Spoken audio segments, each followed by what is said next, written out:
With Virgin Media, you can build up the entertainment and tear down the price. Switch to Virgin Media today and get superfast broadband and TV for just €49 a month for an awesome 12 months. The sale that stacks up. Now on. See virginmedia.ie and check out how our mobile sales stacks up too. T's and C's apply. See virginmedia.ie. 12-month contract. Offer ends 27th of February 2019.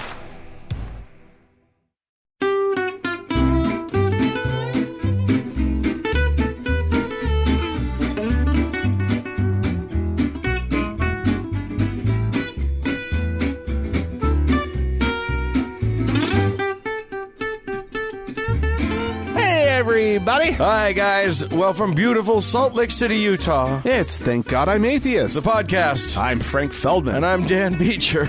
And coming up today, it's a new year, Dan, or at least in a couple days. Yeah, but yeah. Probably when you're listening to us, it is. And so we want to talk about it being a new year. People- Maybe a new you. There's a new you waiting for you, Dan. Uh-oh. For you, Dan. Is he better looking? That'd be nice. Quite possibly. We're gonna If that's what you want, that's what you get, Dan. We're going to talk about what you, ladies and gentlemen, should definitely 100%. It is our command that you do in the upcoming year of 2019. Yeah. But first, Dan, Yeah. I'd like to take us to Spain for a little story about a village that has recently uncovered the fact that their priest is fake. They have a fake priest, Dan. Oh no! He showed up a couple years ago, started priesting, performing marriages, baptisms, hearing confessions, etc., doing everything a priest would do, and he's fake. Wow. Like this is a Catholic thing? Catholic Church. This is Because usually they're pretty organized. Miguel Angel Ibarra. Okay. Okay. He was he was pretended to be a Roman Catholic priest for 18 years. Yeah. Yes. Yes. I think that 18 years might be wrong. I think it was 18 months. Oh. It says 18 years there, though. So maybe he was pretending to be a priest in Colombia as well, which is where he's from. He moved to Spain from Colombia in October of 2017. Oh, okay. And he's been in charge of the church in the village of Medina Sidonia, which is home to about 11,000 people. Sure. Right? Cute Ever little since. town. They needed a little church. Yeah. Apparently this has been a thing in Spain. They're having a hard time with their youngsters convincing them to become priests. To priestify. Why, I don't know. It seems like a wonderful life of celibacy, right? It seems wonderful. Who wouldn't want to be that? Well, anyway, so they've been importing priests from South America often, right? Sure. They speak Spanish already. Yeah. And True believers. True believers. They've got priests coming out of their ears. Yeah. Right? So anyway, the Catholic Church has announced that the marriages and baptisms carried out by the fake priest will remain valid, but you're going to have to go back and redo those confessions. Those are not valid. That is amazing. Like the thought, okay, well, those things, but look, you're not really absolved of those sins. You went through the right motions and everything, and we applaud you for it. But doesn't count. Get back in there and tell somebody who can really appreciate your dirty, dirty mind. Yeah. Oh my gosh. Can you fucking believe that? That's awesome. I love it. This guy. I want to know, how he found out about the vacancy. Like, how does he find out about this job? And then the balls to just walk into a parish and be like, I'm the new guy. Hi, everybody. And nobody's like, we didn't get a letter about that. That's weird. Nobody shoots off a quick email. Right. Nobody checks anything. It's just like, welcome. Come on in. What is the diocese role in this whole thing? Go live over there. Yeah, exactly. I mean, theoretically, a priest priest showed up at the diocese and was just like, "Hi, I'm so and so from Colombia. You sent for me," and they were like shuffling the papers around, and they're like, "I don't remember. I don't remember. Did you ask for a new priest?" Sister Maria is so disorganized. We've got to get a new person handling the.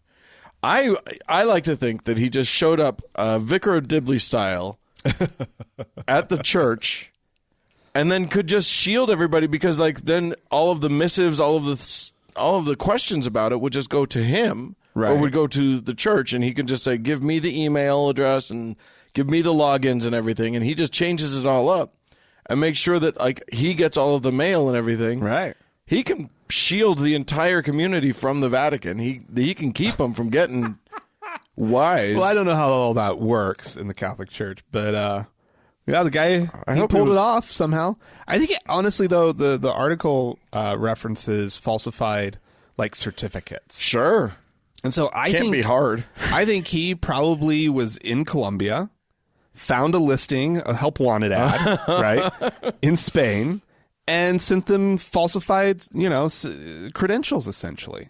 And then when they like flew him over and he shows up, he went to some, shop in Colombia and bought all the garb. Priest surplus supply. Absolutely. Ripped it off from some local priest. I mean, who knows, I love it. That's great. And then got to live in Spain for a while. It sucks when somebody pretends to be in charge of a pretend thing. That is the worst. When I know. How dare he make up false? He was not qualified credentials to do that thing that they're all pretending to do. To spout all of that fake nonsense. Fake authority to act with fake authority. What's next? Fake naturopaths? Oh my God. He's been masquerading as a homeopath. Yeah, exactly. Oh, man. Love it. All right, I'm going to take us to Kyiv in Ukraine, where now I have been following, and I've been forcing all of our listeners to also follow the twists and turns of the Ukrainian Patriarchate of the Orthodox, Eastern Orthodox Christian Church. Yes. Trying to break itself away from the Russian Patriarchate. And getting permission to do so and whatever. There's a new interesting wrinkle in this. Oh. My side of our show is going to be a lot about church and state not being separated in a lot of countries this week. Okay. I got one of those too, actually. Interesting. So in this case, the president of Ukraine, Petro Poroshenko, has signed a bill. This went through Parliament. Signed a bill ordering the Ukrainian Orthodox Church to explicitly indicate that they are linked to the Moscow Patriarchate. So now there's two. There's a split, and there's the Ukrainian Orthodox Church that's not connected to the Russians, right? And then there's the ones that are connected to the Russians. Oh, and now the government has insisted that they make it clear which one they are. For branding purposes. Oh, for accurate branding. Oh, okay. Yeah. Put a little seal on the door. Yeah, or like, a little sickle and hammer or something. Of course. I'm not sure how a bear. How do you indicate we're the Russian one and not the Ukrainian one? Yeah, I don't know. We're the Russian Ukrainian one. Probably just some words. Probably. Okay, fine. I like to go symbolic. Just a picture of Putin looking angrily at you. Yeah. That's the church you want to go blessing to. You. Yeah, angrily blessing you. Right, yeah, exactly. So that's happening now. I didn't realize, I thought that they would just kick the Russians to the curb completely and just take over all of the stuff. But now there's apparently I mean, the schism I thought would happen between Ukraine and Russia, but it's apparently happening in Ukraine. Skun-dun-dun. It's wow. It's an amazing update on that. Not sure why you'd give me shit about that. I find it interesting, but okay. It's very nuanced, Dan. Well, yeah. It's I mean, it is fascinating. I'm really interested. I keep watching it going, I'm just fascinated by what's happening. How things schiz. Well, and just Russian power plays are kind of a big deal in the universe right now. Right. And it's interesting watching the Russian government, which basically the Russian Orthodox Church is now a puppet organization for the Russian government. Right. And watching how they're trying to use it as an instrument of influence within other countries and stuff. It's very interesting. So to combat that influence, the Ukrainian government has had to force them to reveal that they are not the Ukrainian ones. Right. They're the Russian ones. We should do something about online posts. Yes. And a requirement with Russia. Yeah. Is this just a post, or is this a Russian post? That's right. Yeah. Yeah. All right. Dan. Yes. Germany is considering introducing a new tax, effectively, in sort of their church tax system. Okay. Germany's one of those countries that collects essentially tithes. Yeah, you declare which religion that you are, and then they just collect it in your income tax or whatever, and then give it to the church. They give it to the church, right? And it's one-stop shop. It's given. It's some bullshit, is what it is. It's a little bit of bullshit because it creates this blurring of the lines between separation of church and state and blah blah. Well, it also makes it sort of this compulsory thing where you either have to spell out that you're not of a religion or that you don't want to continue giving, or you will just compulsorily give to a church. Yeah. And I hate that. I would too if I lived in Germany. Yeah. However, they're considering something that I think is very interesting. They're looking at doing a mosque tax. Oh. So if you've declared that you're Muslim, you would be taxed the same way. They would collect the money, and then they would give it to the sort of Muslim churches. Muslim mosques. They weren't doing that before? They were not doing it. Oh, weird. They've only done it for Christian groups up until this point. And I wonder if there have been some Muslims who weren't paying attention and were getting taxed, and it was just going to some Christian church. I think it has to do with what you declare, like what box you check, right? You're Lutheran? All right. Lutheran money. Yeah. Right. Anyway, this is seen as a move to lessen foreign influence over Germany's mosques. Huh. Because right now there's a lot of foreign groups that give to mosques and sort of prop them up and supply them with imams, et cetera, and they're often more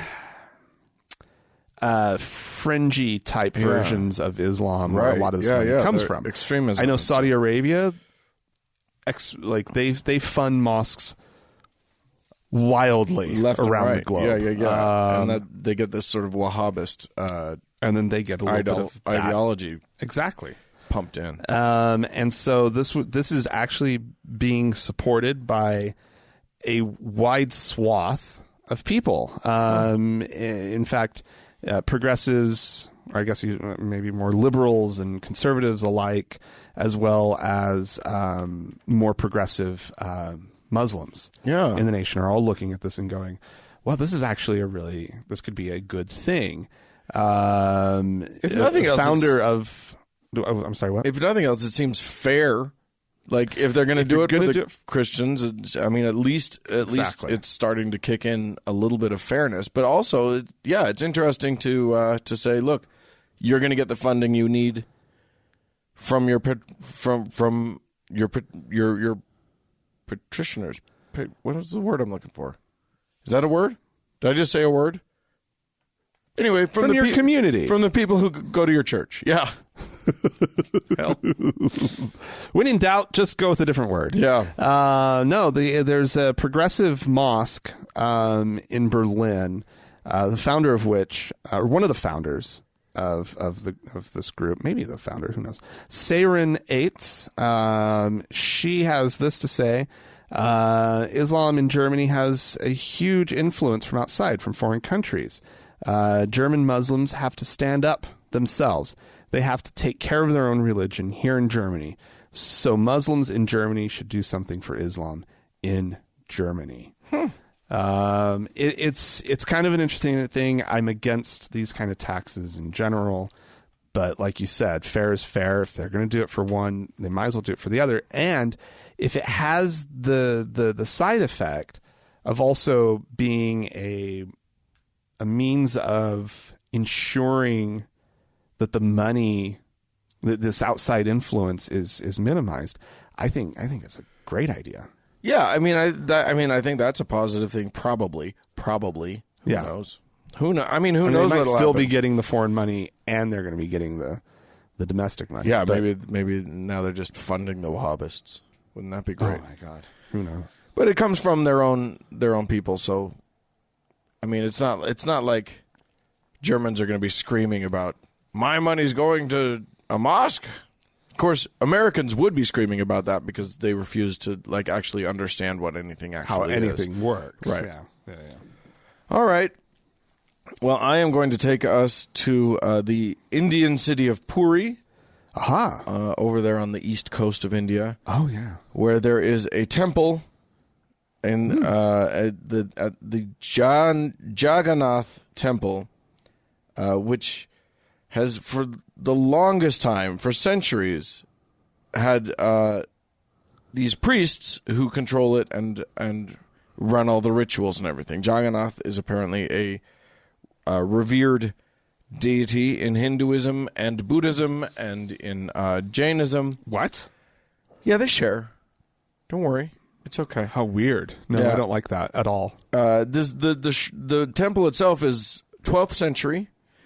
So it's been around for a while. Yeah. Thousands of people come each year to see it. Right, yeah. And the priests that take care of it are all theoretically it's derived from lineage, from your heritage. You inherit priesthood in this group.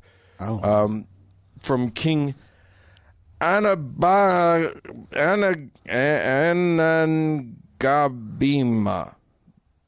Excellent. Well done, Dan. Nailed it. Anyway, this king basically declared himself to be the sole deputy of Jagannath. Oh. And then all of his descendants were the ones who got to be the priests. Well, apparently, I mean, we've reported on things like this happening throughout India.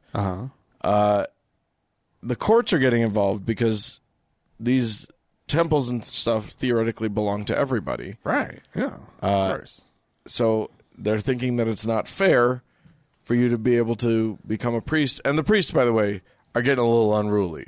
Like when you go there, they might harass you for money based on, if you want a certain ritual or rite or whatever, they'll really put the screws to you. Really? So Some it's high pressure. They've been putting people off lately. So the courts have ruled that they're going to dissolve the hereditary nature of these priests. No, courts can't just do that. This is the will of gods. Well, right? Deities. You think can't- deities aren't subject to courts? You cannot. How dare you? The wrath of whatever that guy's name is. Of Jagannath. Jagannath. Oh my God, you're going to upset him? Yeah, so, yeah, No. These are his apparently priests. They're kicking these guys out. Or maybe they can reapply. But now the Indian Supreme Court is looking toward a merit-based priest system. Oh my God, what about all these displaced priests? Are they like some kind of like job training type service? Like, is there something for them to fall back on? Because I mean, like, they this is themselves all are they asking. know. That's what Here's one priest who said, "We consider ourselves living relatives of the deity. My ancestors served King... Oh, man, I'm not going to say the name. During the 13th century. Where do we go if our livelihood is taken away? Yeah. Yeah. God. Anyway... Just kicking them to the curb. This is terrible. And it is like it does bring up a lot of questions about who owns the temple, about who has to manage it, because it's all supported by donations from visitors. So like, who's in charge when it seems very squishy. It all seems very squishy to me. Yeah. But they'll figure it out. There are no deeds to the property. Yeah, I guess not. I don't know. I don't. By some... It does seem weird. It just seems like, at least through some sort of common law, these people own that property. These priests, think, right? You know what I mean? Like it's handed down. And if you're going to come to here it in the family, and they want to harass. That's their business. I mean, it's a bad business practice. They might want to come up with a new model, of some kind, but a little bit more customer service oriented or whatnot. Yeah, they just need to get some American capitalists in there. Yeah, somebody with an MBA from some mid-level college. Clean that place right up. They'll just whip it into shape. Yeah, give you like a good little script, a little pre-approved. Welcome to the blah blah blah temple. That's I right. am so and so, and I will be your guide today. Would you like some profit and loss charts going? Are you here for healing? Please follow brother so and so. Right. Not anymore. Not anymore. All right. Well, Dan. Yeah. Here's some interesting findings recently from Gallup. Okay. Survey that they do on a fairly regular basis, almost probably an annual basis. Oh.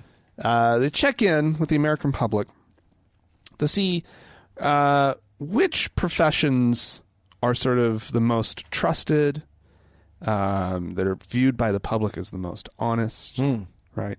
And among the list is clergy. Oh. They ask about the clergy. How do you feel about their honesty and their trustworthiness? Oh. It's a bad time to be asking that question, actually. Do you trust them? The number is at a historic low. What do you think that number is? Who would say that they have very high or high opinion of the honesty and ethical standards of the clergy? I mean, it's still got to be kind of high because they're like the clergy still, and people are still believers. Mm-hmm. I don't know. 50? 37%. Jesus Christ. Jesus Christ, indeed. That is how far they have fallen. Yeah, from their historic high in 1985 of, what do you think? 78. 67%. It's the Okay. highest that they've ever achieved since they started asking the question in 1977. Okay. Yeah, 40. This in the most recent survey, 43% rated the clergy's honesty and ethics as average, and 15% had a low or very low opinion of the clergy. Others on the list, Dan, if you happen to be a nurse, a medical doctor, or a pharmacist, congratulations. Your professions are very highly rated. Over 2/3 of Americans view these professions very, very favorably. What about podcasters? I feel like nurses are at really 84%, actually. 84%. Yeah. Podcasters doesn't make the list. However, I guess maybe what would we fall under? Probably none of the things listed here. High school teachers, 60%. Police officers, 54%. Accountants, still above the clergy, 42%. Funeral directors, still above the clergy at 39%. Car dealers. Car dealers are actually 8%. Yeah. Okay. Along with members of Congress. So the clergy at least have them beat. Oh, yeah. And stockbrokers. God damn, that's a low bar. And lawyers. And labor union leaders, real estate agents, bankers, building contractors, and journalists. A third of the nation feels positively Fun. that they can trust journalists at 33%. Yeah. Obviously this ebbs and flows with whatever's going on. Sure. And it would not surprise anybody, I'm sure, that Catholics view their clergy at a much lower level of honesty than Protestants do. The Catholics were something like 31% viewed them favorably, and Protestants were like 48%. Yeah, and that is what's sad about that is that it's because Catholics have a unique problem where it's so centralized, like the organization is so big that they do shit like the shuffling around and stuff, and when they get caught, it's a huge number of people that get caught. Whereas if everything's decentralized and it's just one parish, and they happen to have had two, evil people among them, they can just dismiss that as, that's two. The Catholics have like hundreds and hundreds and whatever. Yeah, well, yeah, your opinion of the clergy is the guy who's right there. Right, exactly. Right, yeah. And he's a nice guy. He's a nice guy. He did that thing that one time, but he's a good guy mostly. Yeah, when the Boston Globe first broke the story about, the pedophile priest back in 2002. Yeah. That was a low point, obviously. Right. But since 2012, it's just been a very steady decline for the general opinion of Americans about clergy. I don't have a particularly high opinion. Although I will say this, you see somebody walking around with that collar on, and you think a little differently about that person. I'm not sure what I think that's different, but I respond differently to a man in priestly garb than to just regular Joe on the street. Now, why I would have that response is funny to me, but it's true. Well, yeah, it's very serious what he's wearing. Yeah. Just feels like, There's authority. I kind of want to like buy myself some priest gear and just walk around in it. Well, they didn't just make that shit up. Yeah, I know. That stuff has evolved over time. And they've spent some time. They've done a lot of PR work to make sure that that look has a certain gravitas to it. Yeah, it's an image that's been tarnished of late. Yeah. But that little square right there at your neck, that says I'm a serious man. I am serious. What do you got there? A tie? Yeah, I got a white tab. So, yeah. Fool, idiot. All right, I am going. So the new year is coming, as you know. 2019. Ugh. Last year of the teens. Oh. Then we're on to the 20s. We get an actual decade again. Yeah. The roaring 20s. We'll all do the jitterbug. So we've reported on before. Do you remember hearing about Project Blitz? So this is the evangelical crazy right-wing evangelical playbook to it's truly evil. Flood America with state level and local level bills all over the country. A lot of national motto stuff. And do it so much that even if most of them are challenged, a few of them squeak through. Right. Their whole idea is we'll get some through the cracks. Oh God. And they have updated for 2019. Their playbook was 116 pages. Oh. It is now 148 pages. Oh my.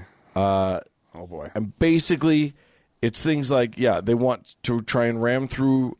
Some of the laws are ridiculous, and I don't have any objection to putting those laws in because they don't mean anything.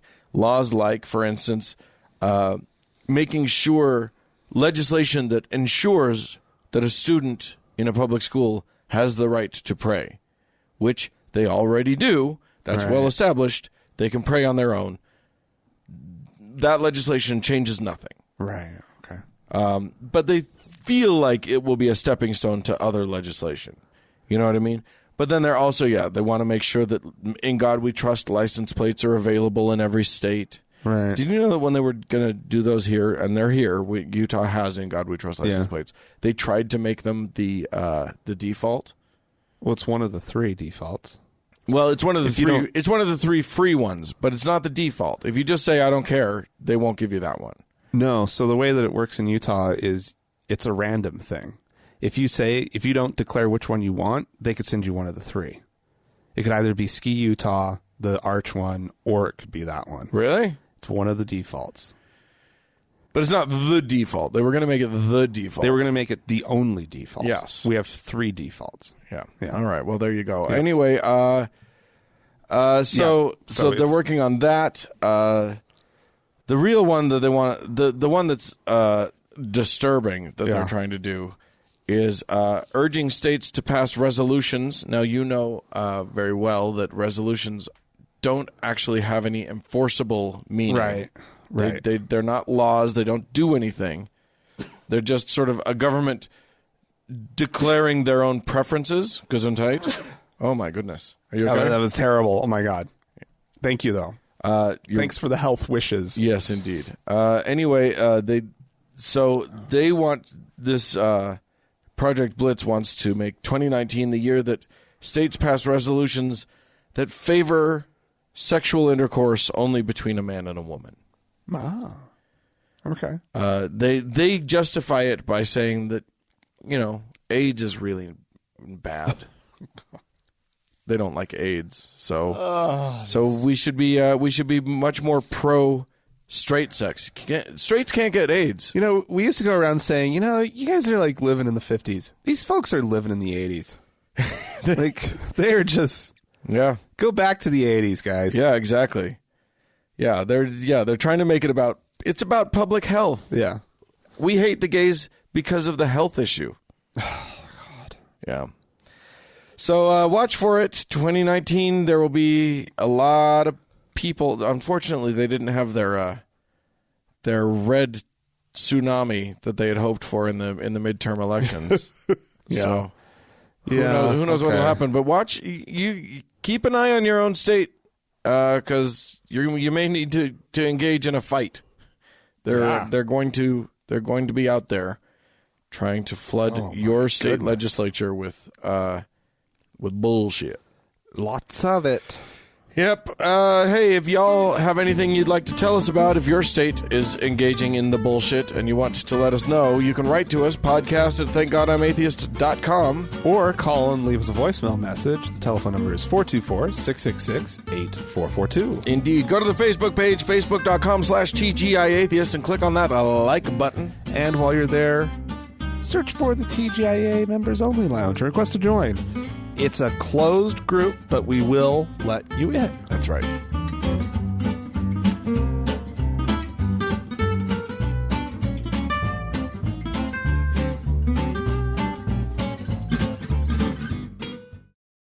Dan.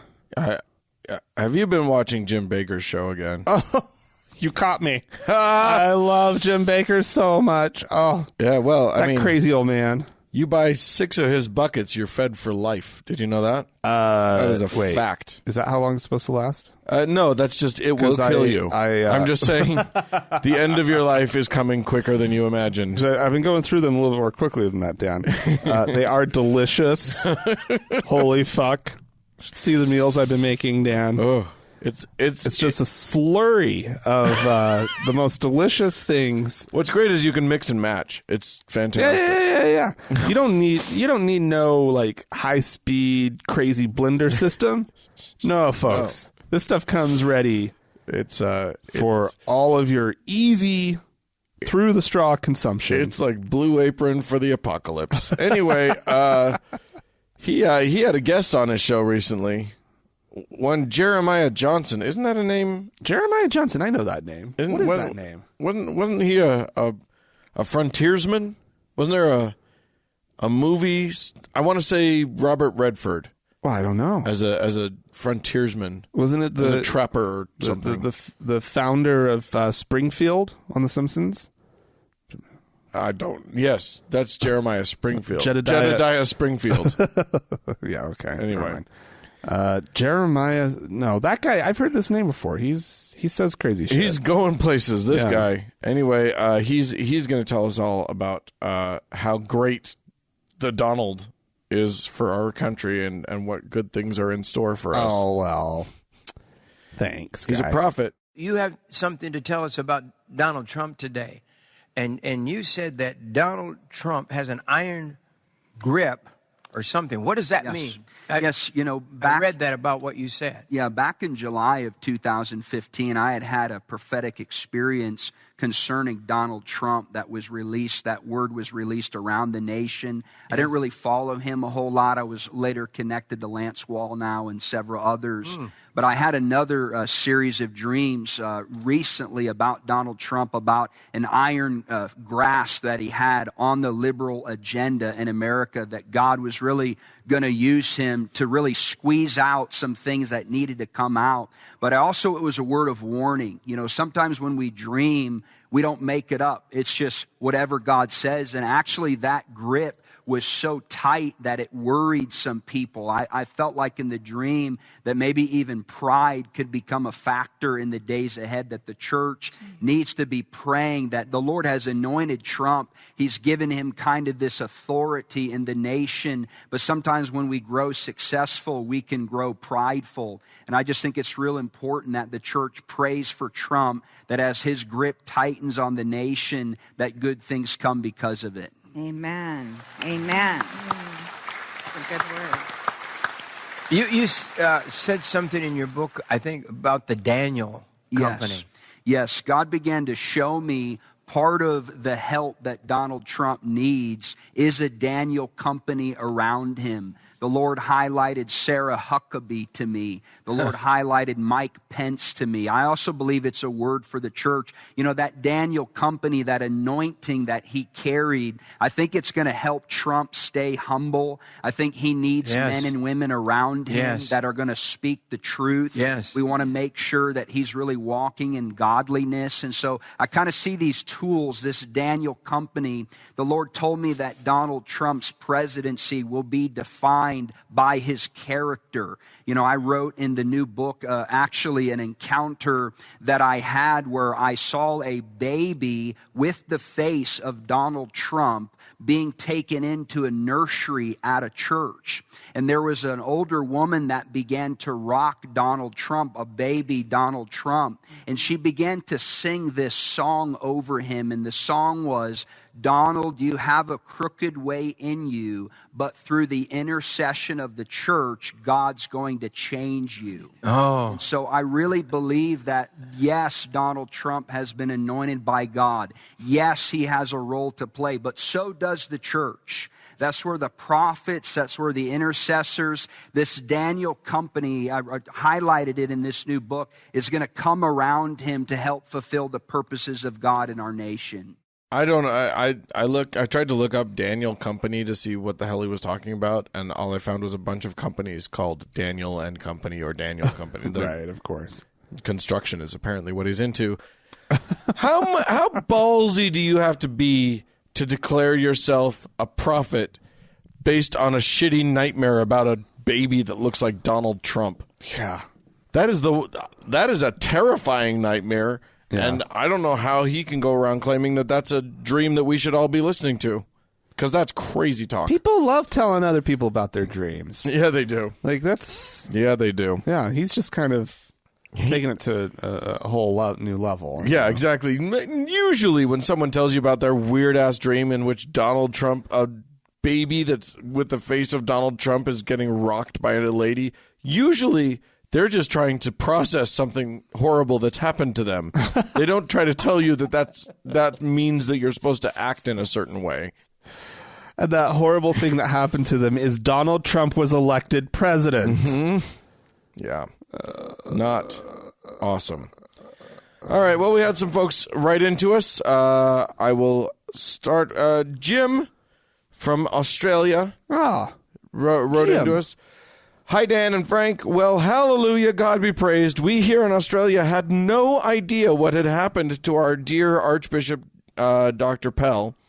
Yeah. Now, I'll remind our listeners that we reported on George Pell who was the number 3 guy at the Vatican till recently, who has now been convicted of child molestation charges, and there's been they're not allowed to report on it in Australia where it happened. So we've been broadcasting the news in. Yeah, we're trying to hit one over the wall there. Radio Free Australia. Yeah, exactly. Welcome everyone.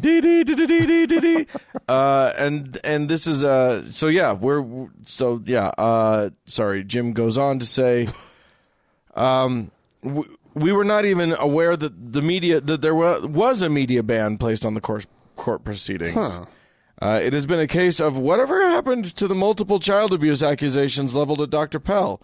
Wow. Thanks, guys, for filling us in on the initial trial and the guilty findings. Many thanks for the information.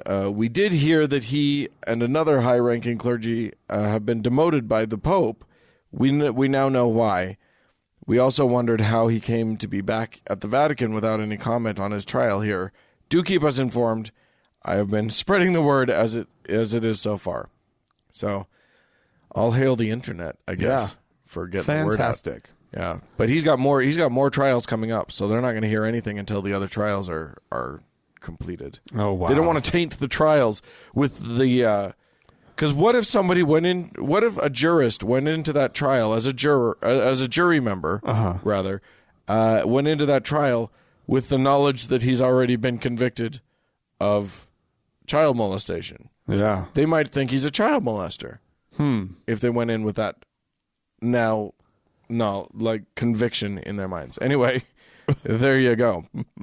Had another email. This one is unsigned.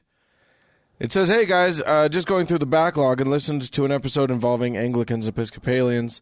I have a short story about my local ones. I used to live across the street from an Anglican church. One day I was late getting my recycling out. The truck had passed my house, but it hadn't come to their side of the street yet, so I put my little recycling bin near, but not with, theirs. They stole my clearly labeled bin, refused to give it back when we asked. What? I was still deistic at the time and had been considering giving this church a shot. But this ordeal sealed their fate. A bin they already had 8 of was worth losing a lifetime of tithing money, I guess. It wasn't even a full-sized bin like theirs were. It was a tiny collapsible one made of reusable shopping bag material. Oh. Well. Nice. Guess I should be thanking them for pushing me away even further. Damn thieves. Thieving Anglicans. All those Anglicans are just a bunch of thieves. You put anything out in front of their curb. It's theirs. That belongs It's on to them our now. curb. It's ours. Forevermore. Don't leave your babes in strollers No. unattended. Suddenly they'll have a kid. All right. We have some donors We have donors to Dan. talk about. We have- I'm going to start us off. I'll launch in because we have some PayPal donors. Lyle is giving on the monthly level. So thank you so much, Lyle. I think that puts him at a faithful. Nice. And we got Amber giving us a one-time donation. So thank you to both so very, very much. Yeah, and over on Patreon, we have some people to thank. We have a new faithful listener, Beth. Lovely, thank you. A new venerable listener, Brianna. We have a new saint. Woo! Amongst us, Dan. Woo! Philida? Uh-huh. Yeah. Yes. And then we need to thank Jenny. She has been our Lord and Savior. She's been our top donor for a while now, Dan. Yes, indeed. But this week, whoa, we had someone new swoop in. Oh, whoa. This is amazing, Dan. It's an incredible... all the Lord and Saviors are incredibly generous, but this is a new level. Oh. This is a new height, Dan. Out of the park. Out of the park. Jen! Woo! Woo! So we got a Lord and Savior. Well, we did believe in Jenny, Yeah. but now Jen has. But now we have Jen, and I'm going to be working on an appropriate Jen or something. okay. I don't have it yet. That's okay. You work on it. I'll work on it. I will remind our listeners, since this is the last moment that it's possible, but I will remind our listeners that if you become a new patron, as you're listening to this, it may still be December for you. Yeah. And so one month of all of our new donors will be able to participate in the our drive to help the Freedom from Religion Foundation. Absolutely. So everybody that signs up within the month of December, 1 month, 20% of 1 month of their giving goes to the FFRF, as does 20% of everything that we take in for the month of December. Yep. So thank you everybody so much. It's been amazing. A lot of people have come out and shown up to start donating rather. I like doning. Doning. Thanks. It is the root. What does a donor do? They don. And we've had a lot of adjustments. People have adjusted up. Yes. Their donation, and so thank you guys. It means a lot. It makes the show keep going. Mm-hmm. Makes it possible for us to keep going, and this month we're sharing the love with the FFRF. So thanks again.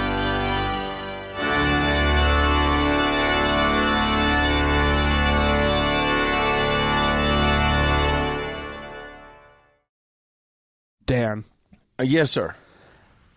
New Year's is upon us. New Year's Rockin' Eve is coming, and then after that, it'll just be a new year. A new year. Another year. Yeah. They happen. A whole nother year. Yeah. It's kind of how time works. We're all time travelers. We just go forward at the regular rate. Yeah. Yeah, so kind of it's a time of the year, however, when people their minds turn to what they might want to do differently in the new year. Sure. There's a lot of people declaring that they're going to have a new habit or break old habits. Yeah, sure. Or it's about a lot of self-improvement. People decide they're going to lose weight, blah, blah, blah, blah. Right? I like self-destruction. I'm gonna give up the gym and start smoking. Might as well, Dan. Sure. Might as well. It's my life. You can do whatever you want. Do whatever I want. It is a new year. It's a new you. But we thought we thought what we'd do is make a suggestion. Yeah. For a very doable. Yeah. And worthy, we think, resolution. Yeah. Because I think that like setting a goal to get something done, that's probably the habit ones are so hard. And you, if you go to a gym, some gym near you, you know that January and February, maybe even a little less than January, they're just filled with people who are ready to like they're gonna have a new body for 2019. Right. Lose some weight, build a little muscle, whatever it is. By May, it's empty again. By May, it's back to normal. I would say probably by March, it's back to normal. But nonetheless, those ones are hard. You're changing your life in a way that requires effort every single day. And so we were thinking about something that maybe you could just decide to do, something to get done. And it's not that it will be easy. This is not an easy thing that we're proposing. And it can be. It doesn't have to be hard. Well, it depends on your situation, right?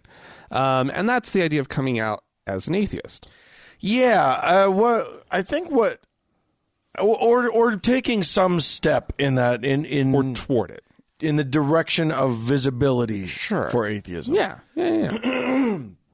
One of the problems that we have, and you and I have talked about this a lot, is that atheists hide. It's easy to hide your atheism. You don't have to say it, and nobody can see it on you. We don't tattoo the mark of the beast on everyone's forehead yet.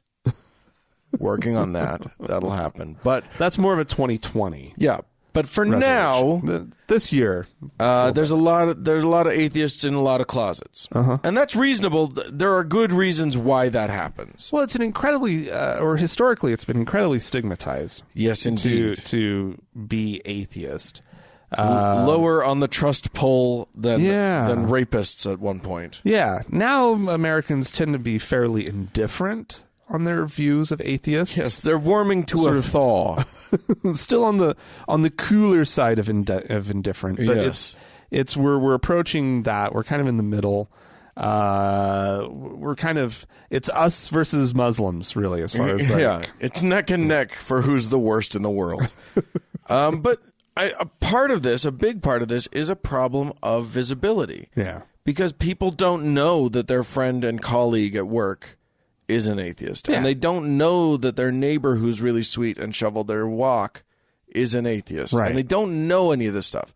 So there's, as we learned from the gay community and the civil rights the gay rights movement, visibility is the key to everything. Absolutely, knowing that your nephew is an atheist or was gay is the key to people's minds changing. And this has been shown.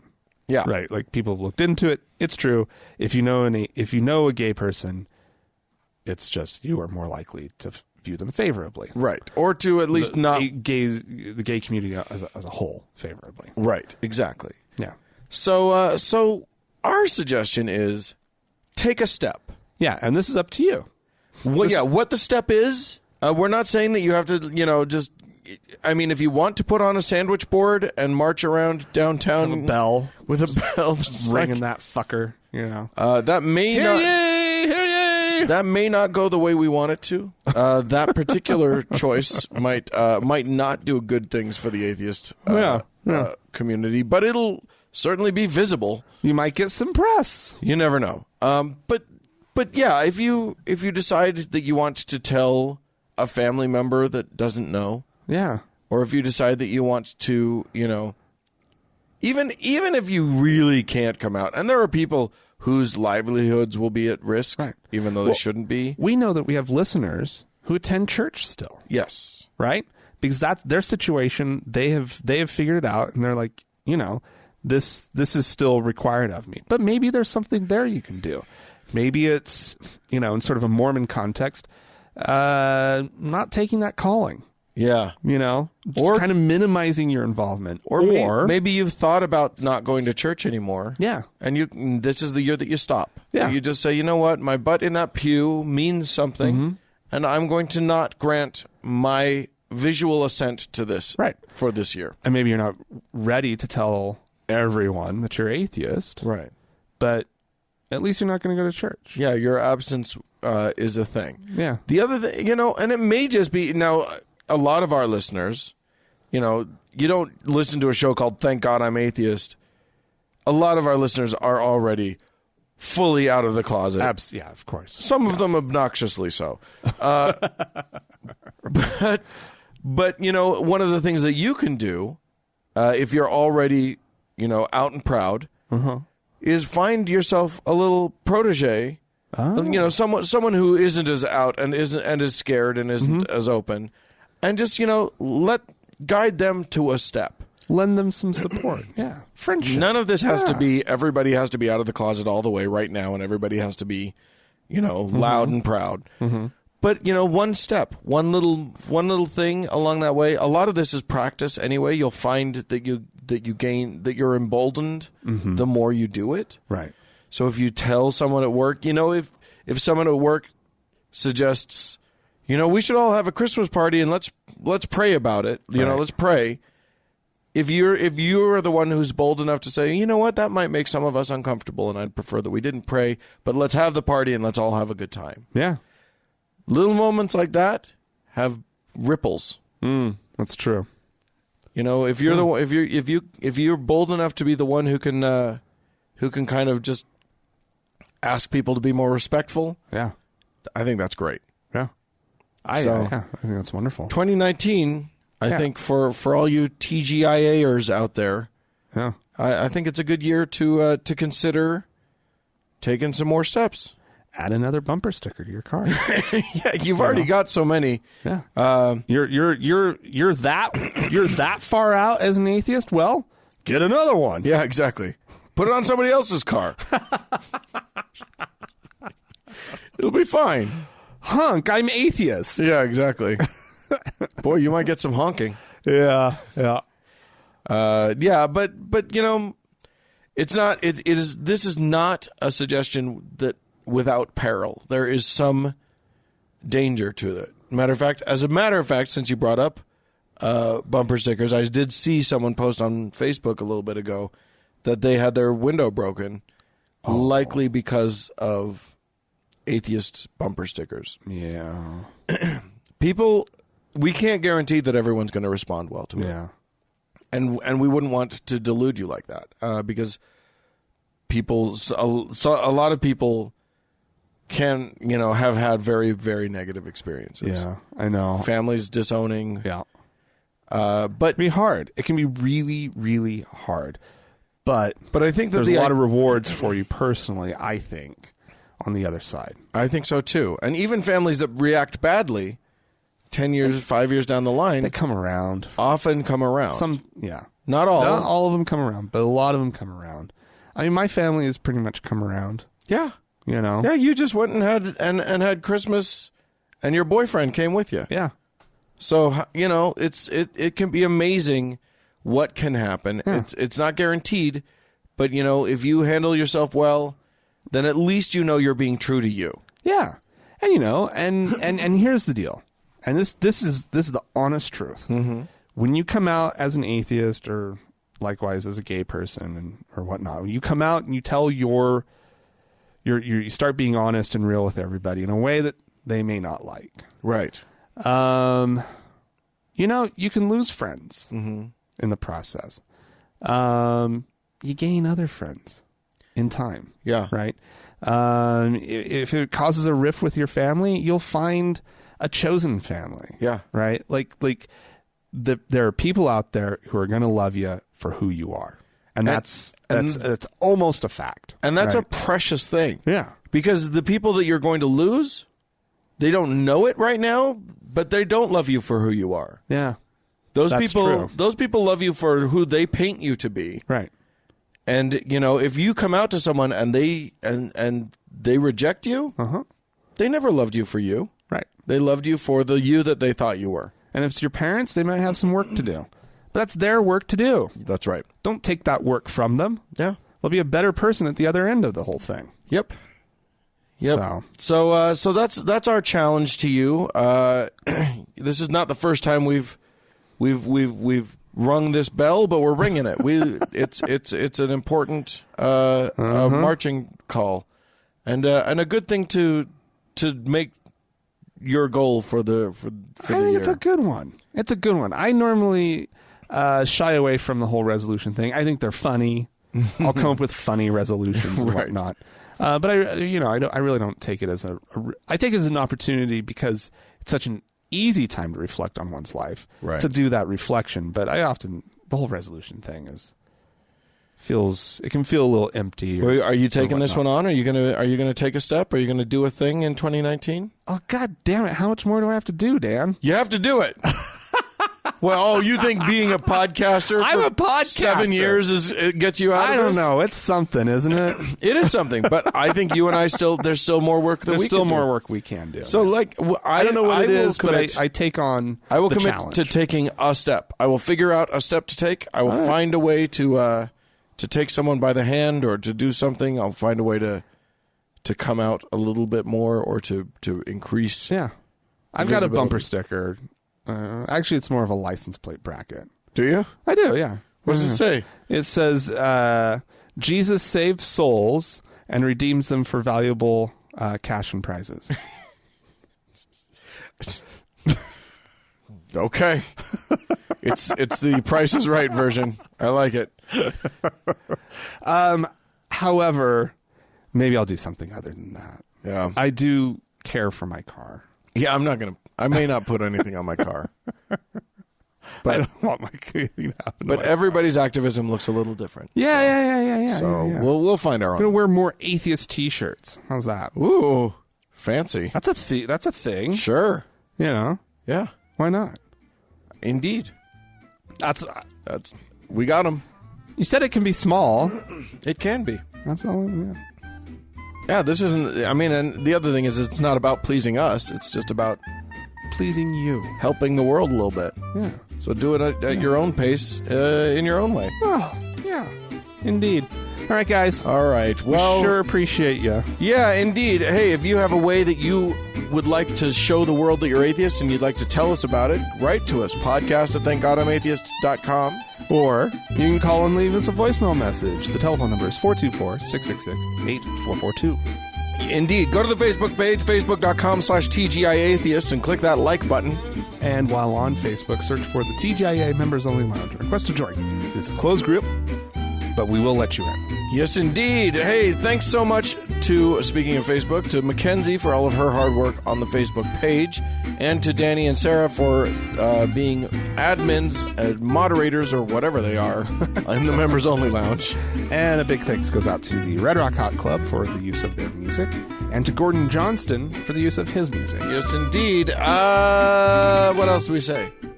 Thank you, everyone, for listening. Yeah, that's it. Thanks, for your everybody. support. Yeah, we and may appreciate you have it. a happy new year. Cheers!